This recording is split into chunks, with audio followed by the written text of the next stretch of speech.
Hey, what's going on? This is Melanie Fiona, and you're watching Wrap Up TV. For me, this time around, it's showcasing my best vocal performance. It's showcasing the best songs that are going to tell the best stories on this album, and the sequencing of making a through line. And you know, when I did the bridge, I definitely think my first album was more reflective of where I was coming from and paying homage to what inspired me. This album is definitely, I think, a little bit more individual to who I am and who I've become and who I've grown into. And I've worked with some amazing producers and songwriters, Andrea Martin and Jay Phoenix, who did It Kills Me and also Gone and Never Coming Back, which is the first single. I worked with Jack Splash, Salam Remy, Chuck Harmony, Shaman Mozart, Jerry Wonder. I mean, this album is going to be really tough to narrow it down, but I've done a lot of writing on this album.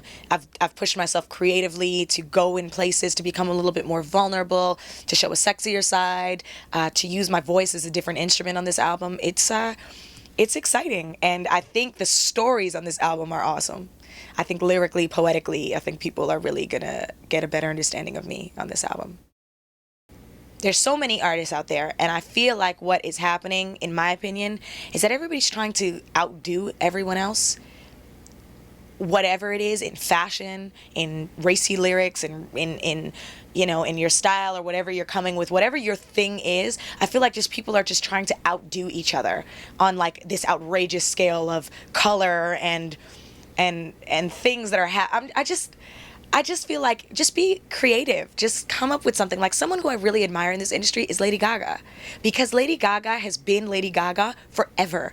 And anyone you know who's known Lady Gaga, and I've known of Lady Gaga before she became huge Lady Gaga, in Red One Studio and everything, like, she's always been that. And I just feel like evolution is absolutely key, and people grow into new characters and personas.